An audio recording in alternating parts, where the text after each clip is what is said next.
if you're not quite as optimistic, there are ways to make the next year a great one, starting with your own perspective on this new chapter. Motivational speaker and best-selling author Arun Gogna joins us now to give us some tips on how we can ring in 2022 with a good cheer. Great to have you tonight, Arun. Thank you, David, for having me. Well, Arun, it's that time of the year again. We're counting down to 2022, and the past 2 years have obviously been very challenging to us, either as individuals or as a community. The pandemic still lingering on, then we have calamities and many other problems adding to the chaos. How do you see us staying positive amid all this? I can give so many answers, but let me just give one.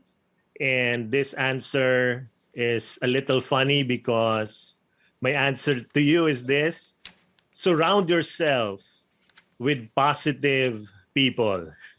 Not positive with COVID, but people with positive outlook in life. Example, they look at the COVID cases today and your friends will say, oh, we have 1,623 active cases today. But they always include the but there are already 2.7 million recoveries. Right. So surround yourself with people who look at life and give you hope, because that is very, very important, because hope is contagious. Hopelessness is also contagious. So my encouragement to everybody watching and listening is surround yourself with the right people and just stick with them. And believe me, you will not just survive, you will thrive. Arun, I'm just curious. You say we should surround ourselves with positive people, but of course there's the idea of being isolated amid this pandemic. How do we actually do that?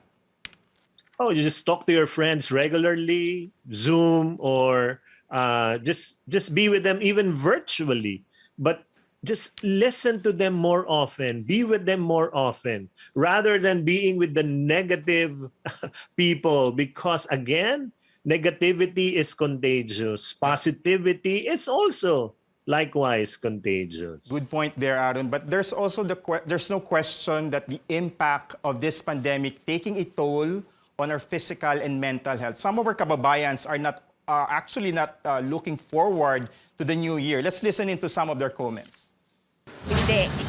Dahil, hindi ako makakalabas, hindi ako makapasyal. Hindi. Bakit po? Kasi marami pa rin may mga COVID, tsaka may bagong pasok na virus.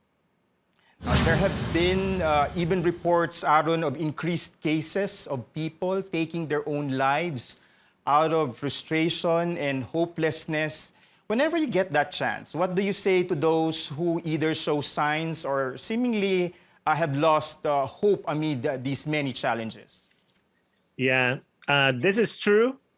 We are all, what we say, victims of this, or we are all in a crisis. But two things. First is, it is okay not to be okay during this time. It is okay not to be okay.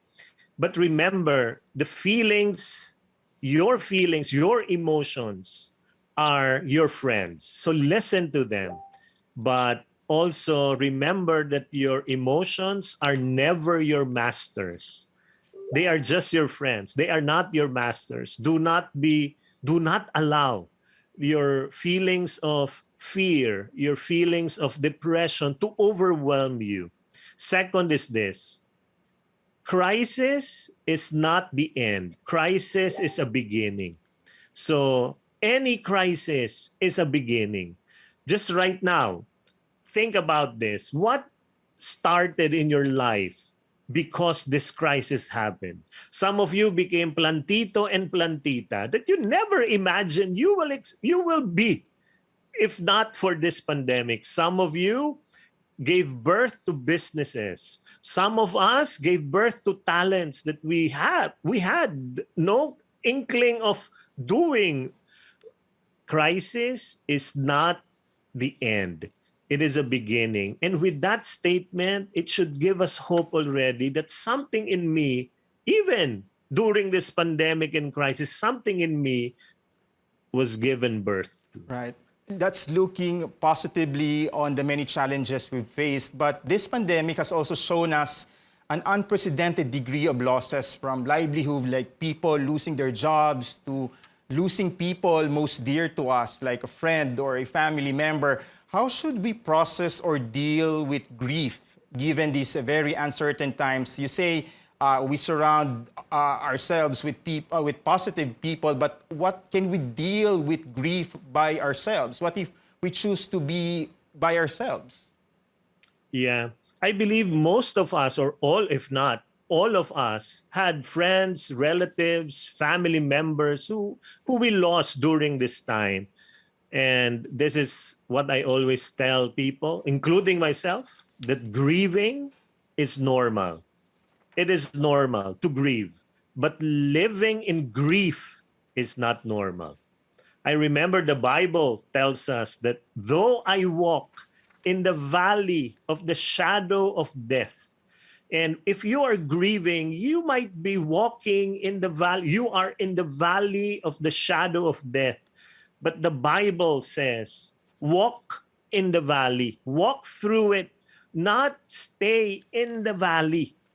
Sa Tagalog, daanan mo lang ang lungkot na yan. Huwag mong tambayan. Yeah. So please feel your feelings. Yep, because you're grieving. Feel your feelings in front of your God. That's what you do. And believe me, I've been grieving. I grieved many, many years ago when I lost my father. And believe me, you will laugh again. You will smile again. And maybe for those who lost a loved one, a romantic person or relationship, maybe you will find love again. Unfortunately, we don't have much time, but as always, very inspiring words from you, Arun. Thank you, and cheers to a better year. Mr. Arun Gogna, we appreciate your time and joining us tonight.